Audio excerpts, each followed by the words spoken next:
wabarakatuh.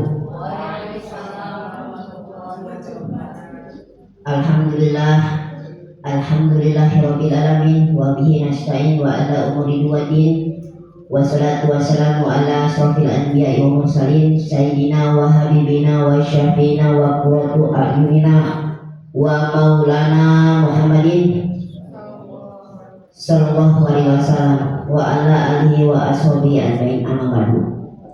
Pertama-tama yang saya hormati Bapak Kepala Sekolah SMP Negeri 6 Kota Serang, yakni Bapak Mundakir SPD MPD. Yang saya hormati calon guru penggerak angkatan ke-11, yakni Ibu Yanwar SPD, serta yang saya hormati Bapak Ibu Guru SMP 6 Kota Serang peserta diseminasi disiplin positif yang berbahagia.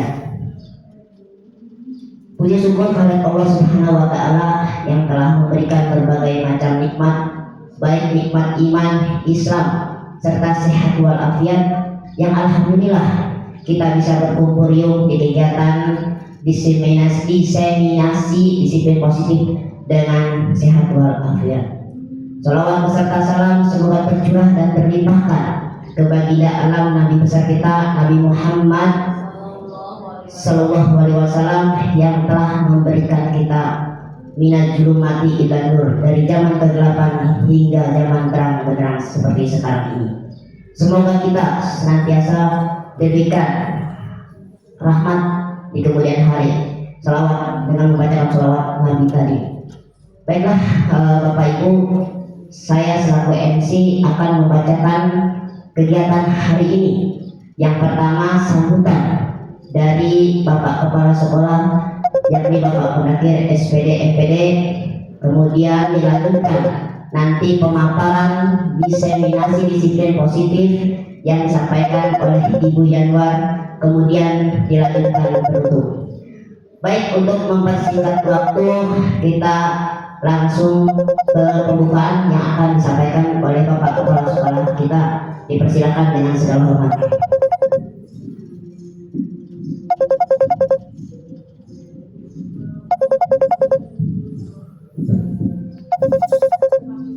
Bismillahirrahmanirrahim. Assalamualaikum warahmatullahi wabarakatuh.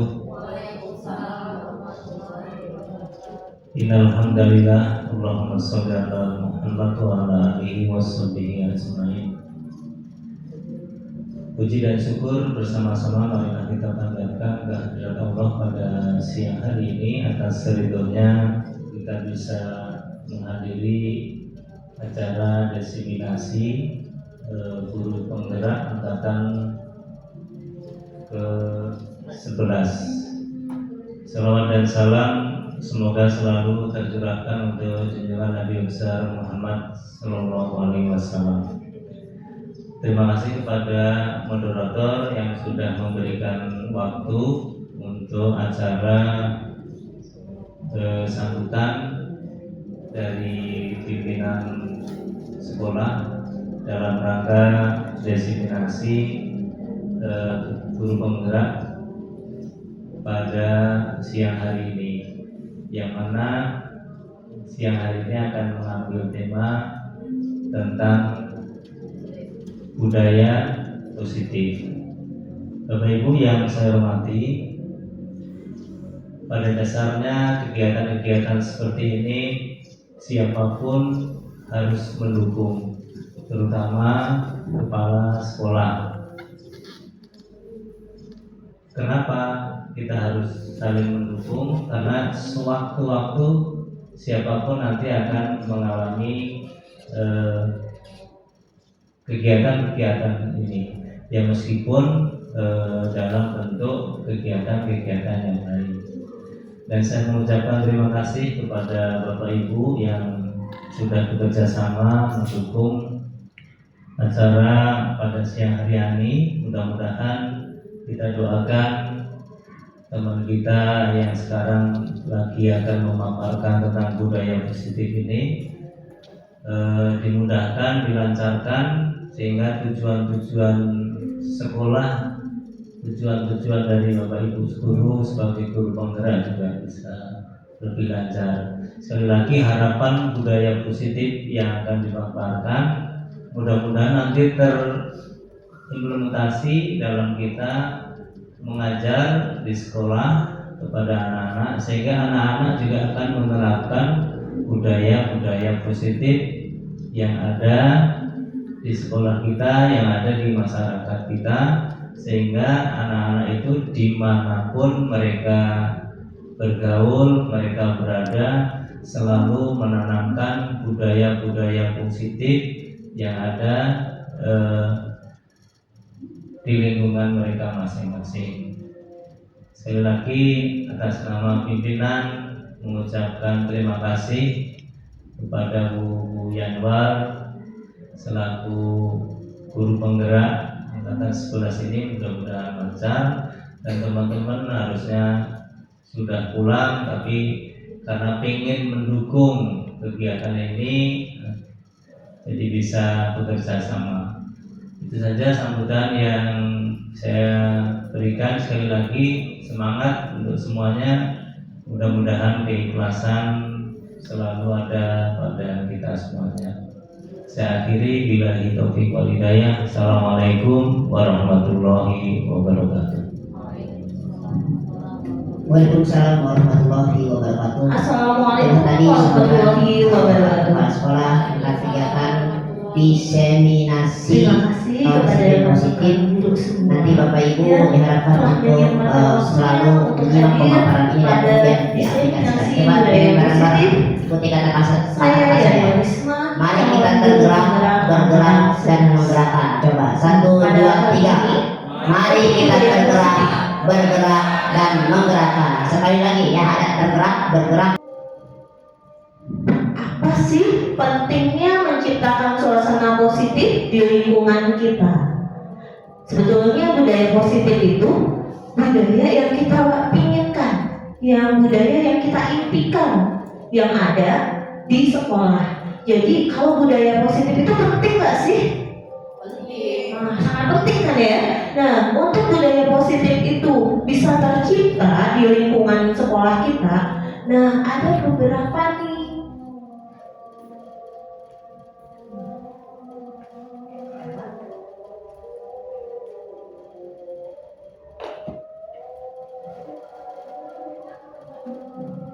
Ini adalah alasan kenapa kita butuh yang namanya budaya positif. Yang pertama, meningkatkan kesejahteraan emosional individu, dan yang kedua, ketika orang merasa positif, mereka cenderung lebih fokus, kreatif, dan efisien dalam menyelesaikan tugas-tugas mereka.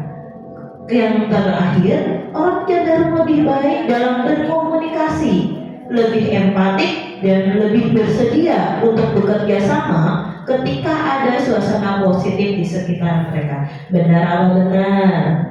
Nah, ini adalah alasan mengapa budaya positif itu sangat penting sekali.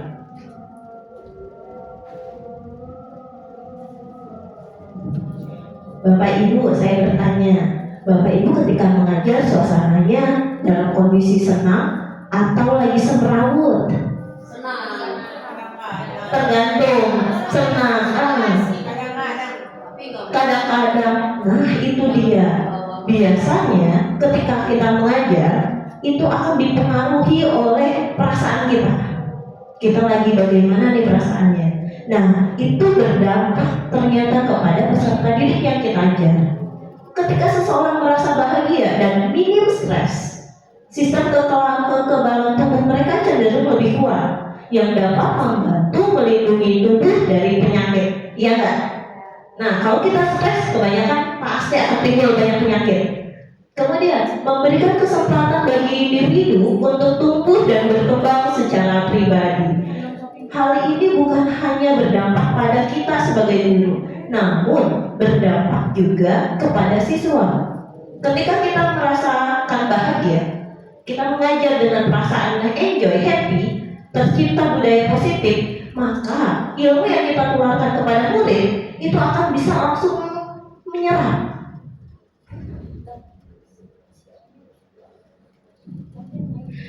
Sekarang saya bertanya, bagaimana seorang pendidik atau kita nih yang sebagai guru dapat menciptakan suasana positif di sekolah kita? Menurut Ibu Umu, kira-kira budaya positif yang sudah Ibu coba lakukan apa ya di sekolah?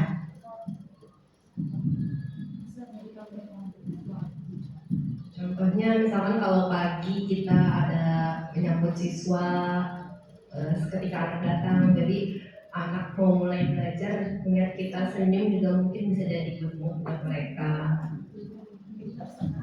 Jawaban yang bagus ya Bapak Ibu. Oke, berikan aplaus dulu dong untuk Bu Umu.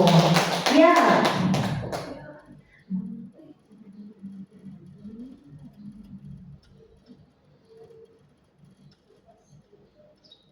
Sekarang saya ingin Bapak Ibu berpasangan.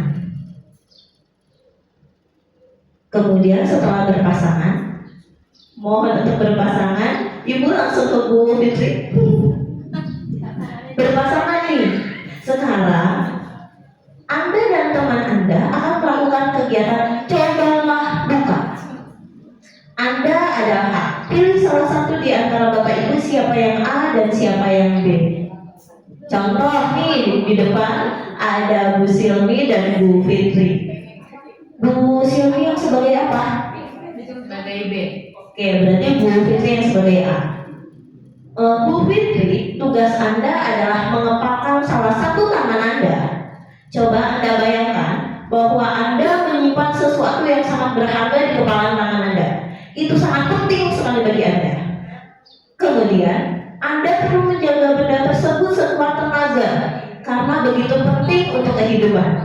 Tugas rekan Anda yang B, yaitu Bu Silmi di sini. Nah, mencoba dengan segala cara untuk membuka telapak tangan Bu Fitri. Kira-kira akan seperti apakah yang akan Bu Silmi katakan atau usahakan? Silakan Bapak Ibu yang lain, kita coba contoh yang depan dulu.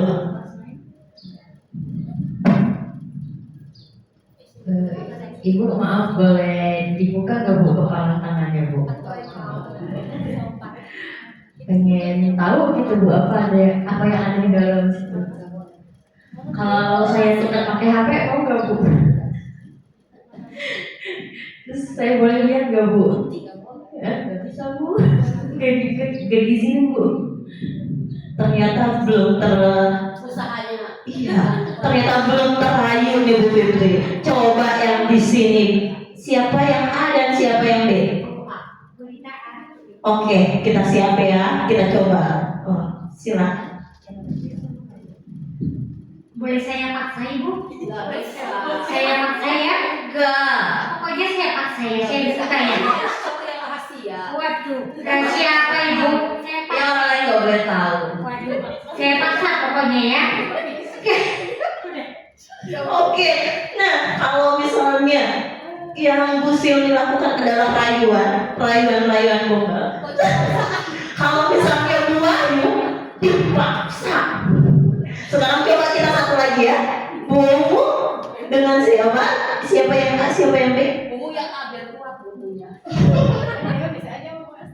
Coba Oke, kita coba ya. Bu Umu yang A. Oh, Bu Umu yang B, Bu Lutfi yang A. Kita siap? Mari kita coba. boleh dilihat itu isi tangannya Bu. Iya enggak? Kalau saya pakai nama saya kelitikin. Nanti kan buka tangannya. Ya terserah Anda mau caranya gini.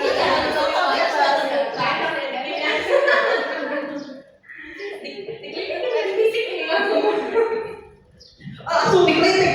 Oh, Bu bersedia dikritik.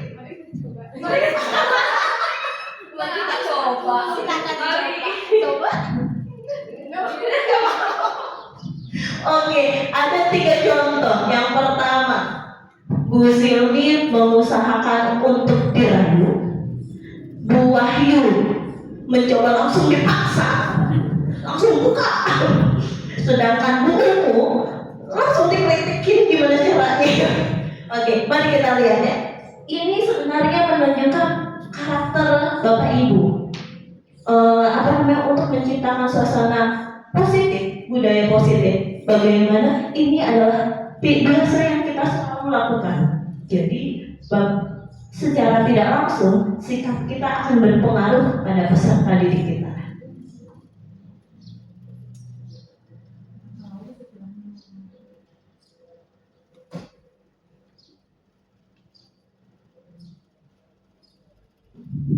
Bapak Ibu, sebetulnya ketika Bapak Ibu yang menjadi ada yang mengepalkan tangan, yang sebenarnya ini adalah budaya kita, keyakinan kita. Kita gimana caranya kita harus mempertahankan keyakinan kita. Kemudian sedangkan yang satu pihak lagi yang mencoba untuk membuka itu adalah seseorang di dalam atau bisa juga lingkungan yang akan mempengaruhi kita. Nah, di sini posisinya yang di telapak tangan kita itu adalah siswa, murid kita. Bagaimana pikiran mereka untuk terbuka, atau bisa juga yang di dalam genggaman kita adalah pikiran Bapak Ibu. Bagaimana Bapak Ibu membiasakan budaya positif di lingkungan. Apakah Bapak Ibu mau membuka diri atau mau berpegang teguh pada prinsip Bapak Ibu?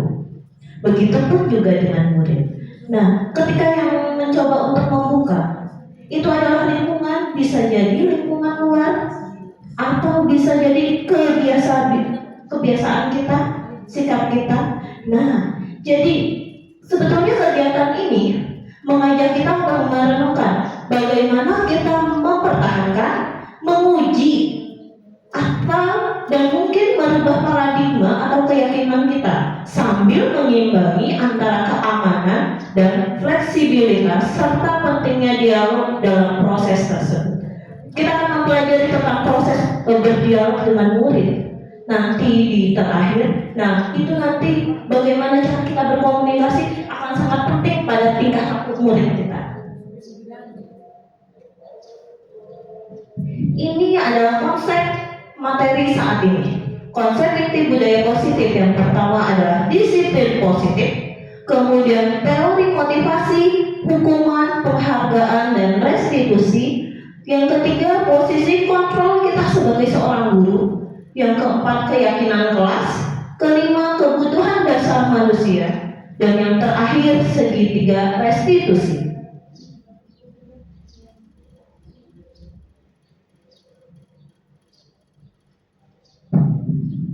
Untuk yang disiplin positif dan nilai-nilai kebajikan, mari kita lihat sebenarnya disiplin itu apa sih Bapak Ibu? Nah, kita biasa sering ngomong, nah ayo kita disiplin. Apa sih disiplin? Menurut saya disiplin itu keteraturan. Iya. Kata Bu Silmi keteraturan. Mungkin ada yang berbeda. Apa itu disiplin? Oh, Bu Fitri mengatakan Tata tertib yang harus dipatuhi di suatu sekolah. terima kasih. Nah, ada yang mengatakan tata tertib bagi Bu Fitri. Mari kita lihat sebenarnya apa sih kata makna dari disiplin. Disiplin berasal dari kata disiplina yang artinya belajar. Disiplin mengacu pada disiplin diri yang memiliki tanggung jawab terhadap apa yang dilakukannya berdasarkan nilai-nilai yang diyakini. Disiplin positif merupakan salah satu cara penerapan disiplin yang bertujuan untuk, ini poin penting, menumbuhkan kesadaran serta memberdayakan peserta didik tanpa imbalan, penghargaan atau yang biasa kita sebut reward, ancaman ataupun hukuman. Nah, bagi yang Bapak Ibu suka menghukum, terus kita sering memberikan penghargaan, mari kita buka diri untuk membuka budaya positif. Nilai-nilai kebajikan. Ada beberapa nilai kebajikan. Nilai kebajikan itu bersifat universal. Itu adalah nilai-nilai kebajikan yang disepakati bersama, lepas dari suku, bangsa, agama, bahasa maupun latar belakangnya. Nilai-nilai ini merupakan payung besar dari sikap dan perilaku kita, atau nilai-nilai ini merupakan fondasi kita dalam berperilaku.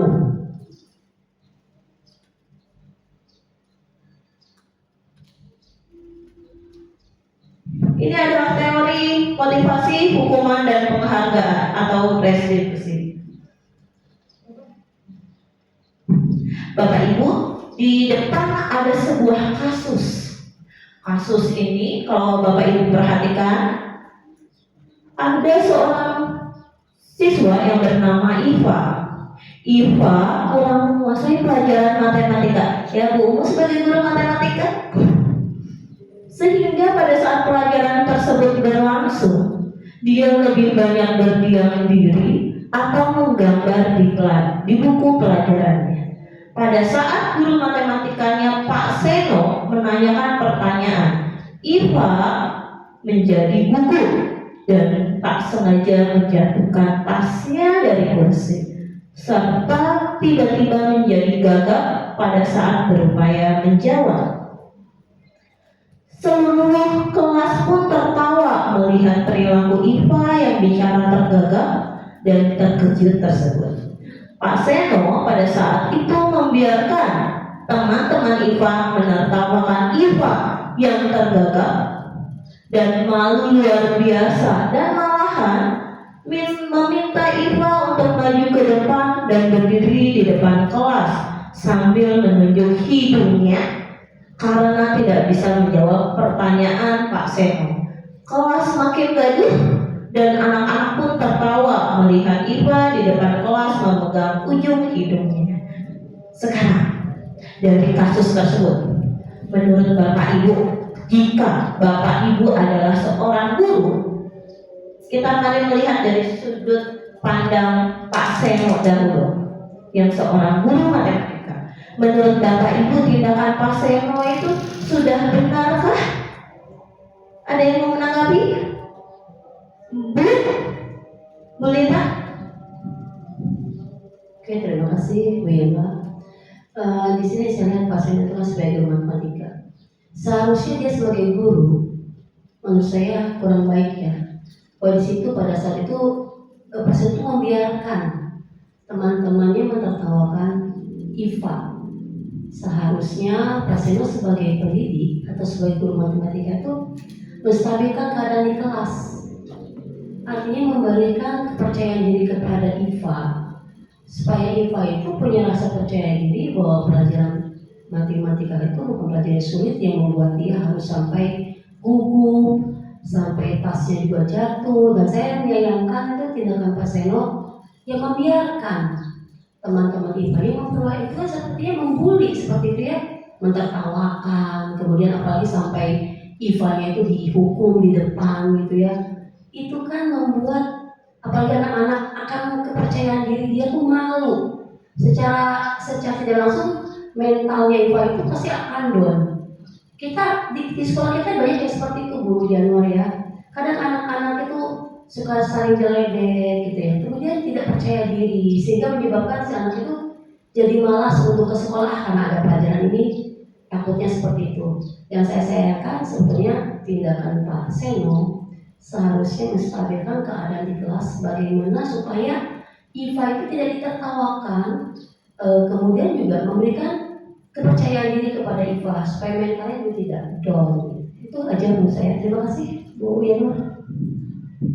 Terima kasih. Sebelumnya, mari kita ucapkan kalau ada yang menjawab, kita jawab dengan kita tepuk hebat, tepuk hebat.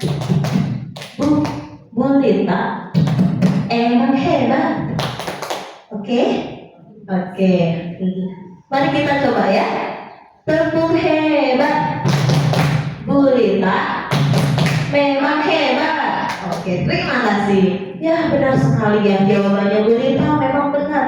Kalau misalnya Pak Seno itu, kalau kata Bu Lita dia termasuknya kurang bagus ya.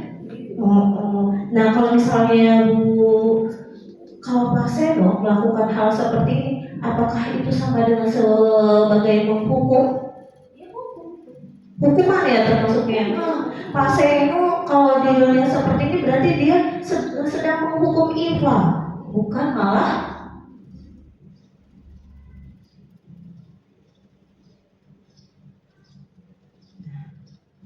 sekarang ada istilah hukuman dan konsekuensi. Menurut Bapak Ibu, hukuman dan konsekuensi itu sama apa tidak? Beda. Apa bedanya? Apa tadi Bu Fitri? Kalau hukuman itu tidak direncanakan. Jadi saat siswa melakukan kesalahan, ya saat itu juga guru memberikan hukuman tanpa direncanakan tadi, ya dadakan sifatnya.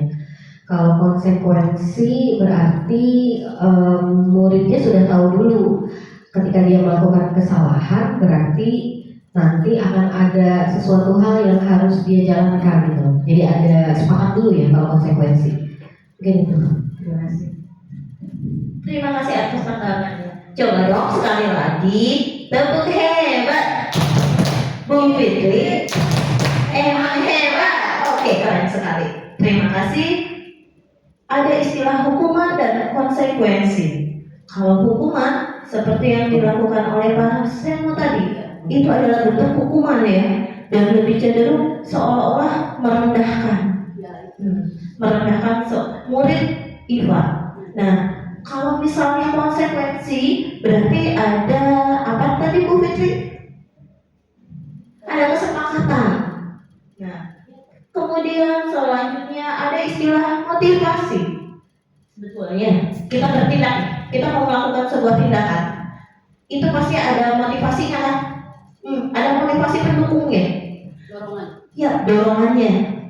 Nah, untuk yang 3 motivasi perilaku manusia yang ada, yang pertama adalah untuk menghindari ketidaknyamanan atau hukuman. Benar apa benar? Benar biasanya. Biasanya kita kalau misalnya untuk menghindari ketidaknyamanan atau hukuman, seringkali siswa itu kalau ada beberapa guru yang mencoba menerapkan, kalau kamu tidak melakukan ini, kamu bakal bla bla bla bla bla bla. Ada yang seperti itu? Semoga tidak di SMP kita mah. Nah, kemudian yang kedua, untuk mendapatkan imbalan atau penghargaan dari orang lain. Ini biasanya dalam bentuk reward. Nah, terkadang untuk mendapatkan imbalan itu biasanya banyak yang menjadi motivasinya, ya nggak? Kalau misal terkadang seperti ini, siapa yang dapetin ranking 1 akan mendapatkan apa gitu, uang sekian atau apa, itu sebuah reward. Kemudian yang ketiga, untuk menjadi orang yang mereka inginkan dan menghargai diri sendiri dengan nilai-nilai yang mereka percaya. Nah, poin yang ketiga ini adalah poin yang ingin kita bangun, yang ingin kita ciptakan, ingin kita timbulkan pada peserta didik kita. Mari kita bahas pertama, yaitu adalah hukuman.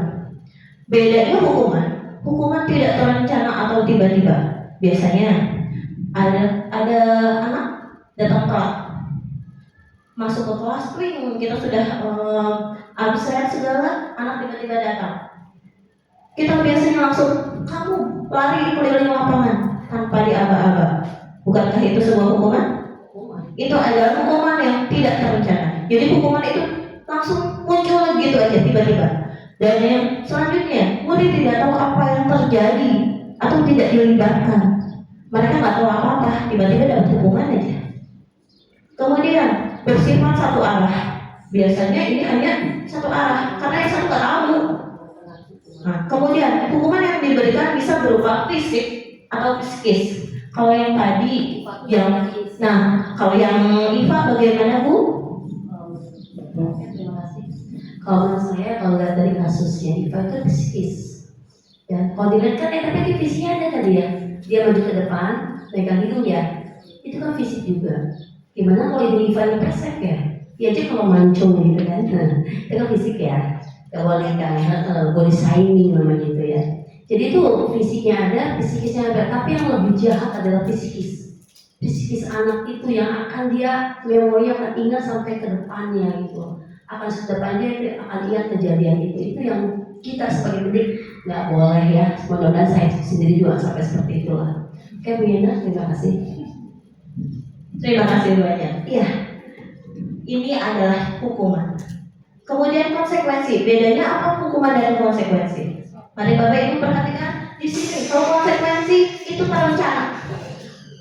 Dia untuk konsekuensi itu sudah disepakati atau sesuai peraturan. Kemudian murid tetap dibuat tidak nyaman meskipun sudah disepakati, namun masih tidak nyaman. Kemudian sikap guru selalu memonitor murid.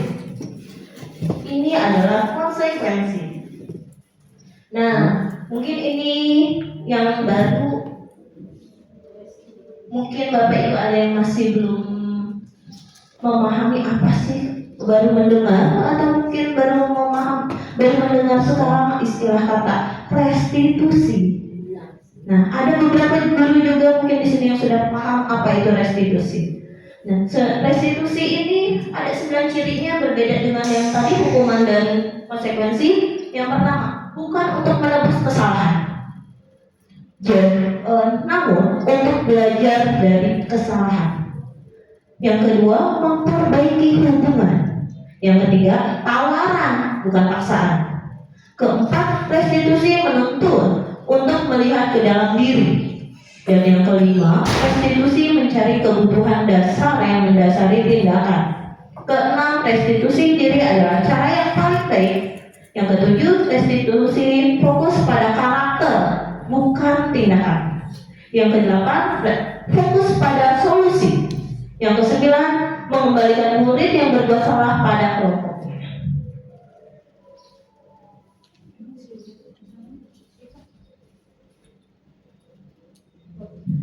Setelah tadi Bapak Ibu bisa membedakan apa itu hukuman, kemudian konsekuensi, dan yang terakhir adalah restitusi. Sekarang saya ingin mengajak Bapak Ibu mencermati. Ada di sini mencatat 100 kali di dalam buku kalimat. Saya tidak akan terlambat lagi karena terlambat ke sekolah. Ada anak nih yang ucapinnya seperti ini. Saya tidak akan terlambat lagi. Dan itu harus tertulis 100 kali di dalam bukunya.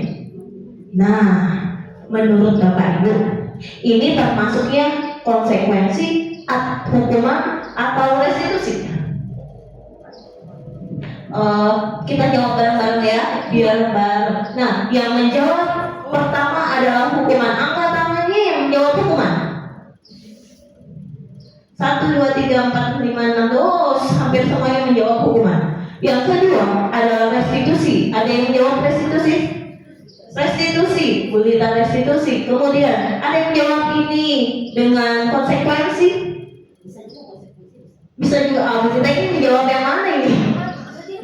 Kalau dia melakukan kesalahan ada akibatnya. Oh gitu. Mari kita cermati ya Bu Lita. Jadikan kan antara yang memberikan hukuman dengan yang kena hukuman. Oh betul. Bisa. Mari kita bahas bareng-bareng ya. Coba kita diskusikan bareng-bareng. Mencatat 100 kali di dalam buku kalimat. Saya tidak akan terlambat lagi. Menurut Bapak Ibu, ini kita buka kembali catatan yang tadi.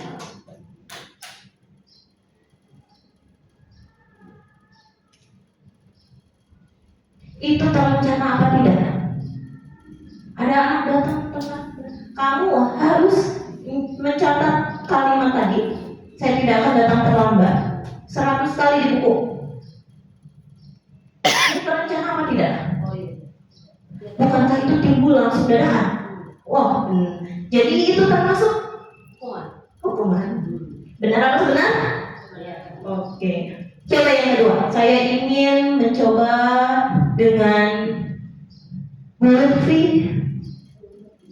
Ada terlambat hadir di pembelajaran daring 15 menit dan diminta untuk tinggal 15 menit sesudah kelas usai untuk membahas ketertinggalan pembelajaran. Menurut Bu Lutfi, ini termasuknya apa?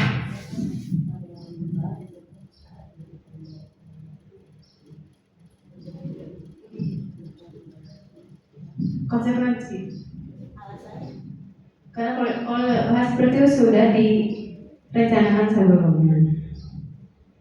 Terlihat dari jenis apa yang dia berikan saat dia melakukan kesalahan. Terima kasih. Ada yang lain? Terlambat hadir di pembelajaran daring 15 menit dan diminta untuk tinggal 15 menit sesudah kelas usai untuk membahas ketertinggalan pembelajaran. Hukuman atau bukan? Tidak, ini tidak termasuk hukuman ya?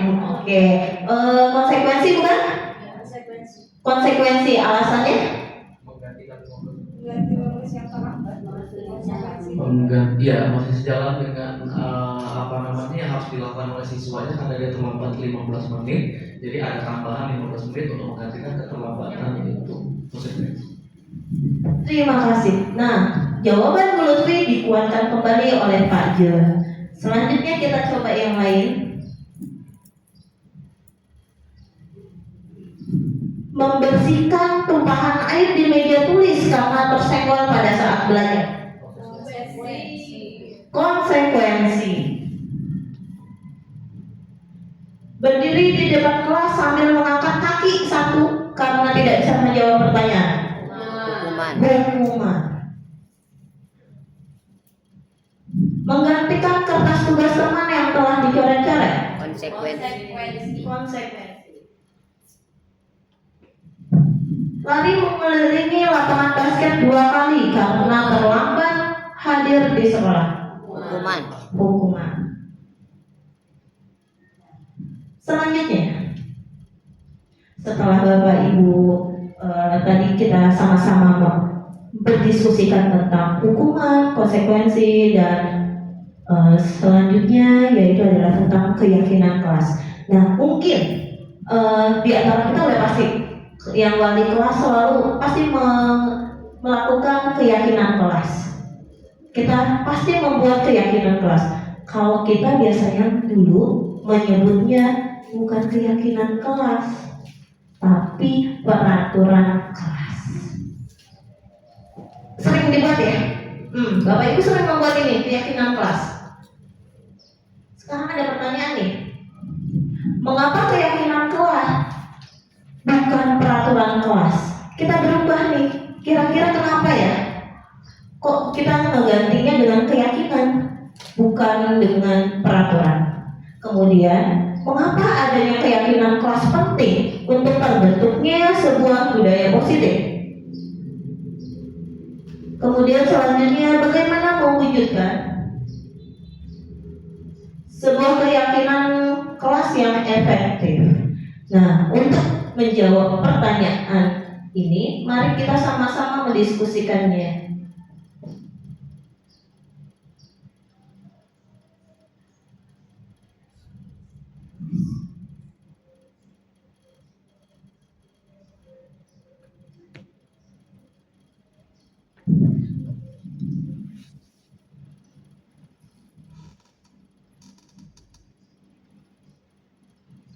Ciri dari pembentukan keyakinan sekolah atau keyakinan kelas. Yang pertama, bersifat abstrak. Yang kedua, berupa pernyataan universal. Ketiga, dibuat dalam pernyataan positif. Kemudian sedikit saja agar mudah diingat. Dan selanjutnya sesuai dengan kondisi kelas atau sekolah sehingga mudah diterapkan. Dan yang terakhir, semua warga sekolah atau warga kelas dilibatkan saat membuat keyakinan kelas. Nah, sekarang Bapak Ibu, saya meminta untuk mari kita mencoba membuat keyakinan kelas. Cukup satu saja. Bapak Ibu biasa selalu ada kata-kata. Punten, saya ambil salah satu contoh.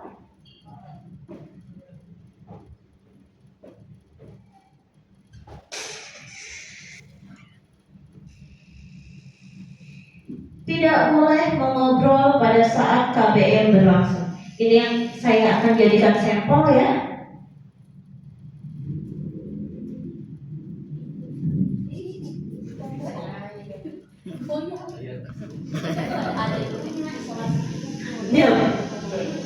Tidak boleh mengobrol pada saat KBM berlangsung. Silakan Bapak Ibu cermati di sini.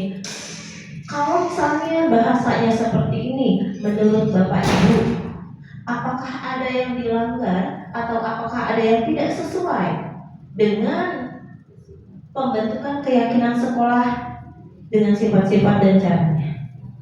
Apakah yang kurang pas?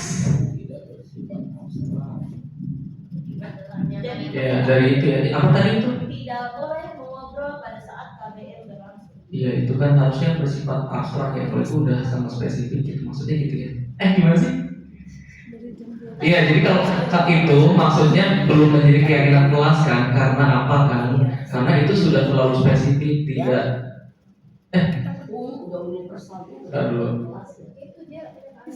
Oh iya. Yang mana?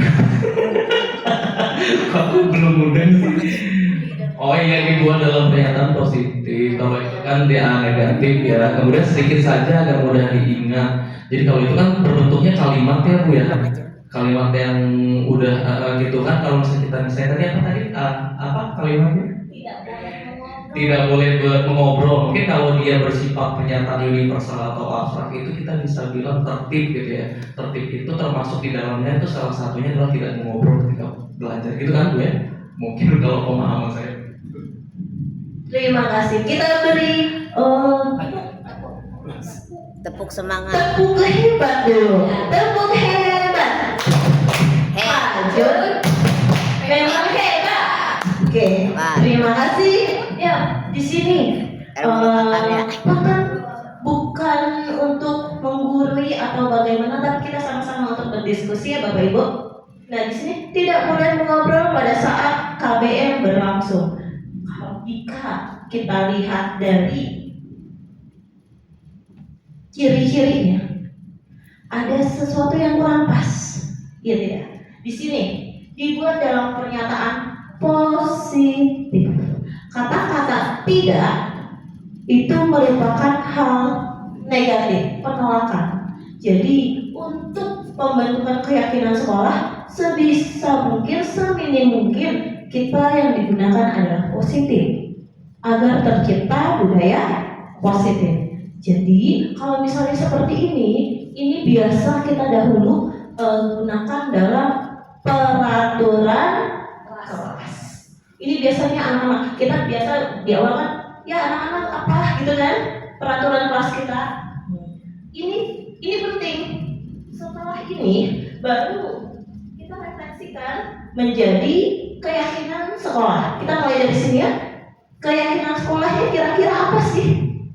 Bagaimana nih agar dari peraturan ini menjadi keyakinan? Kira-kira bagaimana bahasanya? Tidak boleh mengobrol pada saat KBM berlangsung. Benar. Coba Bu Fitri ulangi. Belajar dengan tenang. Ya. Terima kasih. Beri aplaus semangat dulu ya. Tepuk hebat. Bu Fitri memang hebat. Oke, terima kasih sekali Bu. Nah, coba perhatikan kembali tadi Bu Fitri mengatakan Belajar dengan tenang. belajar dengan tenang. Di sini untuk mengakali kata-kata tidak boleh mengobrol berarti kan menjadi tenang. Nah, maka ini adalah peraturannya. Keyakinan kelasnya berubah menjadi belajar dengan tenang. Lalu akan timbul nilai kebajikan dari budaya itu. Nilai kebajikannya kira-kira apa ya? Kan tadi belajar dengan tenang. Ketika kita tenang, maka kita mengganggu yang lain tidak? Tidak akan. Berarti akan timbul rasa saling menghargai, menghormati.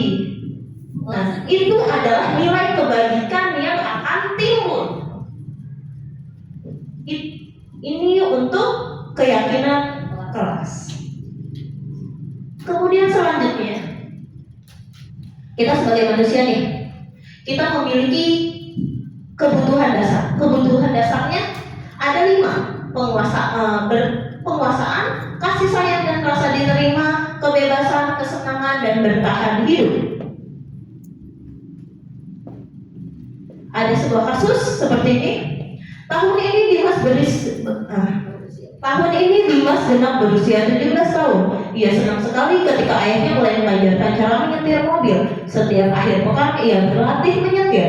Ia terlihat senang sekali berlatih sampai akhirnya ia bisa menyetir mobil dengan baik dan lancar. Ketika ibunya bertanya pada Dimas, apa yang membuat ia ingin bisa menyetir mobil? Ketika jawaban Dimas adalah seperti ini. Kira-kira nih, kebutuhan apa yang ingin dia penuhi? Nah, kebutuhan tadi kan ada 5. Kira-kira yang pertama penguasaan, kasih sayang dan rasa diterima, kebebasan, kesenangan, dan bertahan hidup. Menurut Bapak Ibu, kira-kira nih jawaban Dimas. Yang pertama, aku merasa bangga dan keren. Kira-kira nih, kalau misalnya aku merasa bangga dan keren, itu berarti kebutuhan apa sih yang dia minta? Kepuasan. Kepuasan adanya ya. Yang pertama, penguasaan, kasih sayang, kesenangan, kebebasan, bertahan hidup. Kesenangan. Apa tuh Fitri? Penguasaan atau bagaimana? Kesenangan. Nah, coba kita perhatikan. Aku merasa bangga dan keren. Ada merasa kata-kata wow, ya nggak? Dia merasakan dirinya bahwa aku merasa bangga nih dan keren. Itu berarti penguasaan. Dia ingin merasakan itu loh penguasaan diri pada diri saya. Selanjutnya, biar bisa jalan-jalan naik mobil sama teman-temanku. Kira-kira apa? Kesenangan. Coba biar bisa jalan-jalan naik mobil sama teman-temanku. Kesenangan atau membutuhkan kasih sayang? Gimana? Kenapa kasih sayang? Dari 5 kebutuhan yang ada dalam teks tersebut, biar bisa jalan-jalan naik mobil sama teman-temanku. Di situ ada teman-temanku, berarti dia butuh perhatian dari teman-temannya, kasih sayang. Dari sekian kebutuhan itu, yang lebih tepat itu adalah kebutuhan kasih sayang. Terima kasih jawabannya, mewakili perasaan Pak Hendri ya Pak. Oke, kita berikan tepuk hebat dulu dong untuk Pak Hendri. Tepuk hebat. Pak Hendri, emang hebat. Terima kasih. Nah, aku senang bisa pergi ke tempat-tempat yang aku suka. Kira-kira apa tuh? Senang. Aku bisa pergi ke tempat-tempat yang aku suka. Kebebasan. Dia ingin merasakan sebuah sensasi kebebasan. Kemudian menyetir mobil itu seru. Kesenangan. Ya, ini adalah jawaban yang tadi. Kemudian selanjutnya posisi kontrol seorang guru.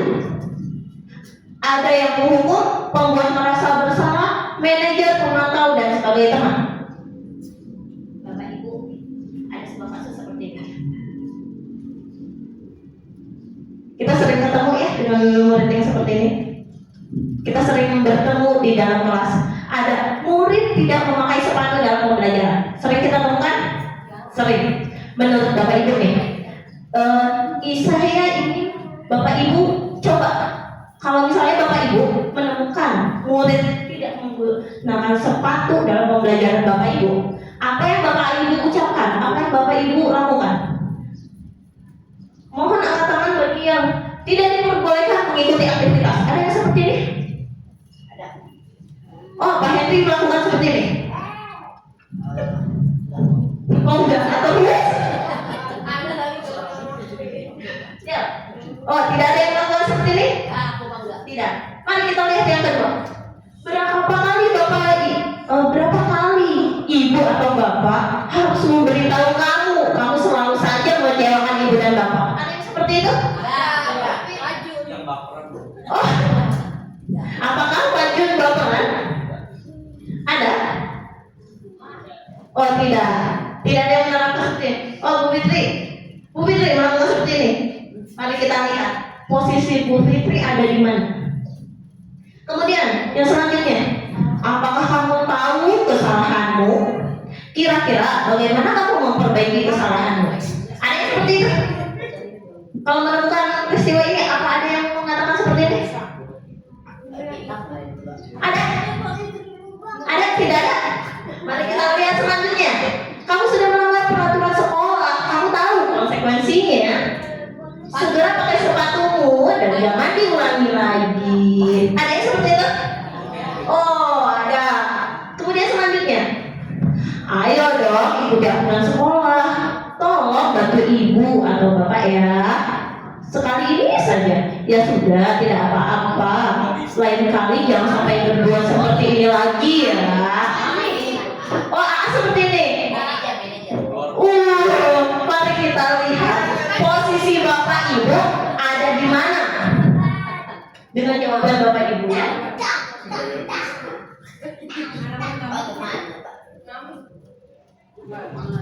Nah, kita bapak ibu bisa langsung melihat saat ini posisi bapak ibu ada di mana.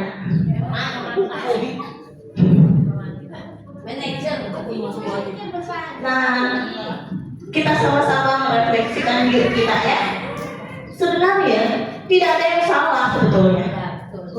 Kita bisa menjadi penghukum, bisa. Kita bisa menjadi pembuat merasa bersalah, juga bisa, tergantung kondisi. Kemudian kita bisa menjadi teman, itu bagus. Kita bisa menjadi pemantau, itu juga keren. Dan ada yang lebih keren lagi, yaitu sebagai manajer. Oh, tidak hanya kepala sekolah, kita juga bisa. Nah, dari kelima posisi guru tadi, setelah menemukan peristiwa kasus-kasus, kita bisa melakukan segitiga restitusi. Ini untuk upaya kita ketika untuk menstabilkan ada 3 langkah dalam segitiga restitusi. Yang pertama adalah menstabilkan identitas, kemudian validasi tindakan yang salah, dan yang ketiga menanyakan keyakinan. Untuk yang menstabilkan identitas, itu adalah berdasarkan prinsip membuat kesalahan adalah bagian dari proses pembelajaran yang nantinya akan menggeser identitas gagal ke identitas sukses.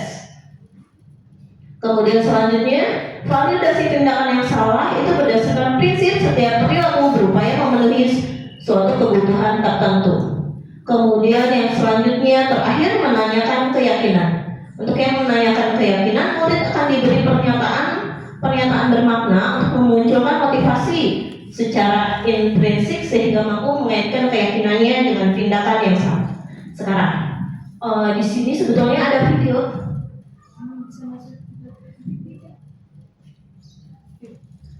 Sayangnya tidak bisa sayangnya di sini tidak bisa di play ya.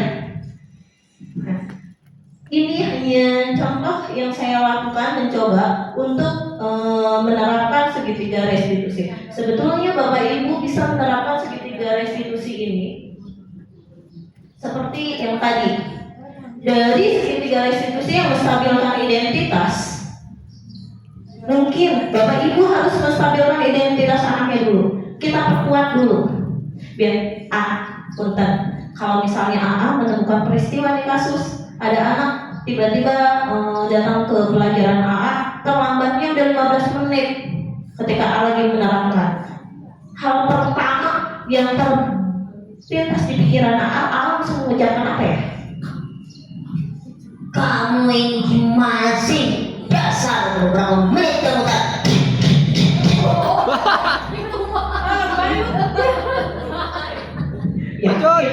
Yakin seperti itu Pak. Oke, saya rasa itu hanya sebuah guyon ya ayah. Nah, Pak Hendri ini termasuk guru yang sangat. Kemudian kita coba untuk menerapkan segitiga restitusi ini. Ada 3 langkah yang tadi bisa kita terapkan. Hanya saja ini biasanya terjadi bahwa semua kasus siswa itu ternyata tidak bisa menggunakan segitiga restitusi seluruhnya. Kita bisa melakukan segitiga restitusi itu di sini biasanya banyak yang menjadi polemik untuk mampu mengaitkan keyakinannya dengan tindakan yang salah. Biasanya kalau segitiga restitusi kita biasa anak sendiri yang mengungkapkan apa sih tindakan untuk menebus kesalahannya atau tindakan untuk biar dia tidak mengulangi kesalahannya. Biasanya kata-katanya seperti itu. Hanya saja untuk di segitiga restitusi ini ada beberapa kasus, contoh seperti ada anak yang melakukan kekerasan, yang biasa tawuran. Kalau tawuran, apakah itu bisa kita lakukan segitiga restitusi? Mungkin bisa, tapi kurang efektif. Jadi kita bisa melakukan segitiga restitusi, tapi kita tambahkan bukan hanya kalau itu sudah termasuk tindakan kriminal. Kalau tindakan kriminal tidak hanya sebatas anak memberikan solusi dari tingkahnya, dari tindakannya, tapi kita punya konsekuensinya. Itu yang juga yang diterapkan. Mungkin cukup sekian pembahasan dari saya. Kurang lebihnya mohon maaf. Mungkin ada tanggapan dari Bapak Ibu untuk menutup, silakan. Baik, assalamualaikum warahmatullahi wabarakatuh. Baik rekan-rekan ya, dan Ibu Yanwar selaku CGP Angkatan 11, terima kasih sudah memberikan wawasan baru dan pengetahuan baru kepada kami perihal diseminasi budaya positif di sekolah kita ya. Dari yang kita tidak tahu menjadi mengetahui ya, dari segitiga restitusi, kemudian guru di posisi mana, dan materi-materi lainnya. Nah ini luar biasa, bisa kita aplikasikan di kelas, kemudian di sekolah. Kegiatan ini bukan hanya sekedar materi ya. Terima kasih kepada Ibu Yanwar, dari pembelajaran saya bisa memahami ternyata akhirnya saya tahu bahwa disiplin positif itu budaya positif seperti ini ya. Kemudian dari perasaan, saya sangat senang sekali hari ini sudah mendapatkan wawasan dan pengetahuan baru. Kemudian dari peristiwa hari ini ya luar biasa, bertemu dengan teman-teman dari berbagai guru mapel yang bisa menyaksikan bersama-sama. Kemudian dari penerapan, insya Allah penerapan ini yang akan disampaikan yang disampaikan oleh Yanwar bisa kita terapkan di dalam diri kita, kemudian di sekolah kita. Itu aja dari saya. Assalamualaikum warahmatullahi wabarakatuh. Terima kasih atas kesediaan Bapak Ibu telah mengikuti serangkaian tahap diseminasi. Saya sebagai calon guru penggerak Angkatan 11 mengucapkan banyak sekali terima kasih. Selanjutnya kembali kepada moderator. Terima kasih.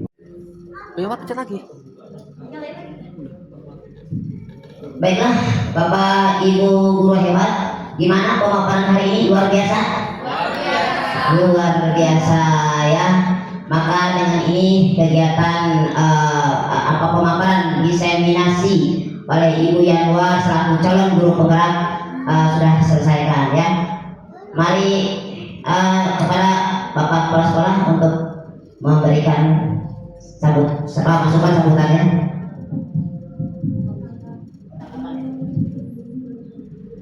Assalamualaikum warahmatullahi wabarakatuh. Bapak Ibu, setelah tadi bersama-sama kita